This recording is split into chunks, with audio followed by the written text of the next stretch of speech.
ডাক্তারদের ভালো ব্যবহারও রোগীকে অর্ধেক সুস্থ করে তোলে। তাই শিলচর মেডিকেল কলেজ হাসপাতালের রোগীদের উন্নত স্বাস্থ্যসেবা দেওয়ার পাশাপাশি ভালো ব্যবহার দেওয়া প্রয়োজন। मेरा भी अनुभव है, मतलब आपका व्यवहार ही आधा इलाज हो जाता है पेशेंट का। तो मैं सोचता हूँ जिस प्रोफेशन में आप लगे हैं वो वास्तव में इस देश को सुरक्षित ही रखेगा और देश को एक लंबी आयु देने के में भी आगे निश्चित रूप से बढ़ेगा।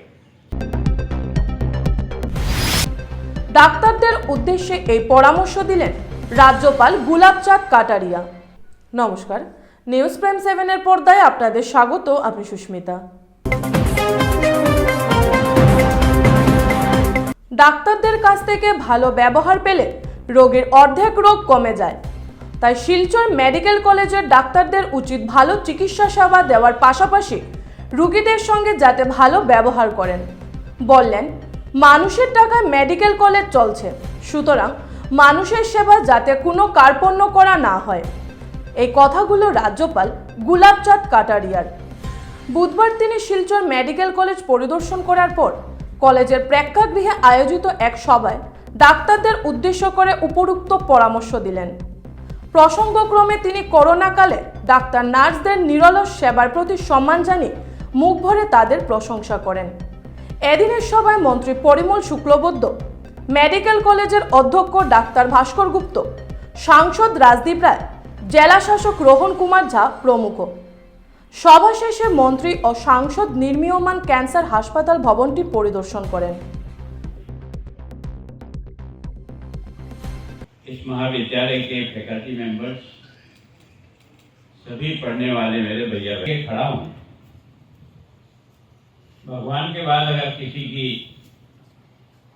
सबसे ज्यादा लोग महसूस करते हैं या होने के लिए तैयारी कर रहे हैं, निश्चित रूप से जिस यात्रा में से आप निकले हैं, मुझे बताया कि 68 में महाविद्यालय की स्थापना हुई है। इसके 50 वर्ष भी आपने मनाए हैं। के लिए सारी दुनिया और देश आपका बहुत बहुत अभिनंदन करती है। कई बार हमको लगता था कि हम परिवार के लोग होते भी अपने परिवारजनों से मिलने में घबराते थे कि पता नहीं हमको कहीं चिपक जाएगा, लेकिन आप लोगों ने उनकी चिकित्सा करके और उनको जिस ढंग से बचाया है, वास्तव में आपका जितना अभिनंदन किया जाए उतना कम पड़ता है। संपूर्ण देश के इस मेडिकल डिपार्टमेंट के जितने भी लोग हैं, चाहे वो 4th क्लास और सफाई कर्मचारी क्यों न हो, उन सब की सेवा ने वास्तव में देश को एक चमत्कारिक रूप में खड़ा कर दिया। उसके लिए मैं आपका अभिनंदन करता हूँ। कि बीमार के पास टच होना तो बहुत कठिन काम है, दूर से देखने में भी घबराहट होती थी। ऐसे समय में मैं सोचता हूं कि जिस प्रकार का ये वैक्सीनेशन का ड्राइव चला और जिस क्रम से चला, सबसे पहले आपको सुरक्षित किया। प्रधानमंत्री जी की सोच को क्यों हो कि जो काम करने वाला वो सबसे पहले सुरक्षित होगा, तभी आगे आप बढ़ेगा। तो जिस तरीके से एक के बाद एक इस वैक्सीनेशन को और इतने 130 करोड़ लोगों को वैक्सीन समयबद्ध लग जाना और बिना किसी झगड़े और टंटे के लग जाना, मैं सोचता हूँ ये भी एक दुनिया ने चमत्कार देखा है कि किस तरह से इसमें काम करने वाले लोगों ने गांव-गांव तक जाकर के जिस प्रकार से भी इस वैक्सीनेशन को करना था वो आपने किया। मैं सोचता हूँ कि मुझे जानकारी मिली है कि यहाँ केवल आसाम के नहीं, सारे देश के बच्चे यहाँ पढ़ते हैं और उनके लिए आपने स्पेशल सीटें रखी हुई है कि जो बाहर के होंगे उनकी भी आपने सीटें निश्चित कर रखी है। आपने पीजी के में भी कई डिपार्टमेंट आपके यहाँ काम कर रहे हैं। मैं सोचता हूँ कि जिस प्रकार का आपका आउटडोर इंडोर है, उसकी संख्या भी, आउटडोर की संख्या 50,000 से भी अधिक। मैं सोचता हूँ कि वास्तव में आपकी सेवा के कारण से केवल आसाम नहीं, आसपास के लोग भी आप सब लोगों से बहुत ही प्रसन्न है। मेरा अनुभव से कह रहा हूँ, मैंने देखा नहीं फिर हमारे हॉस्पिटल में केवल एक चीज जो मुझे अपने उदयपुर में भी असरती है, लाख कोशिश करने के बाद भी बाथरूम हमारे कभी भी सही नहीं होगा। मेरा भी अनुभव है, मतलब आपका व्यवहार ही आधा इलाज हो जाता है पेशेंट का। तो मैं सोचता हूँ जिस प्रोफेशन में आप लगे हैं वो वास्तव में इस देश को सुरक्षित ही रखेगा और देश को एक लंबी आयु देने के में भी आगे निश्चित रूप से बढ़ेगा।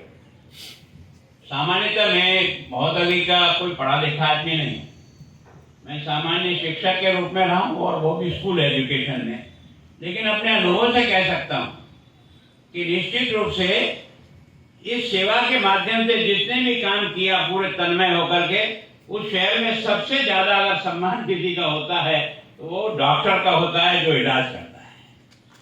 समाज में भी आज भी उसका उतना ही सम्मान है। तो मैं सोचता हूँ आप जो बच्चे पढ़ने आए हैं वो इस बारे में थोड़ा अपने आप को, अपने व्यवहार को और अपने, हमारे यहाँ गुजरात के डॉक्टरों को हम सबसे नंबर 1 पे मानते हैं।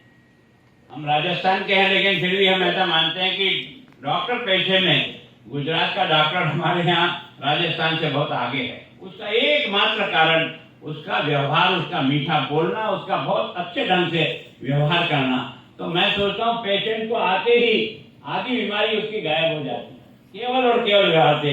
और एक तले हुए रहें, गुस्से में रहें, उठापटक करते रहें तो आधा मरीज तो भाई डाउन हो जाता है। तो मैं सोचता हूँ इस बारे में जरूर कोशिश करें और इसके लिए मैं सोचता हूँ कि मेडिटेशन करने का काम आप जरूर करें ताकि आपका मानसिक जो है ना वो बिल्कुल सही सलामत और अच्छे ढंग से अगर रहेगा तो आप बहुत अच्छी प्रकार से अपने इस व्यवसाय को आगे बढ़ा सकें। ये देश का सौभाग्य मानता हूँ, मैं भी इतने वर्षों से राजनीति में हूँ।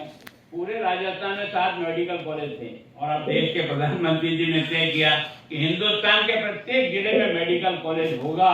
जो आपके यहाँ 3 मेडिकल कॉलेज थे आज 12 हुए हैं और 24 के बारे में आप कह रहे हैं। तो मैं सोचता हूँ इस प्रोफेशन को देश के प्रधानमंत्री ने कितनी प्रमुखता दी, जो आवश्यकता हम महसूस करते थे, है ना। गांव में हम इसी बात का अनुभव करते थे कि अस्पताल तो है पर डॉक्टर नहीं है, अस्पताल तो है पर पैरामेडिकल स्टाफ नहीं है, और बिना स्टाफ के और बिना पैरामेडिकल के कोई इलाज नहीं हो सकता है।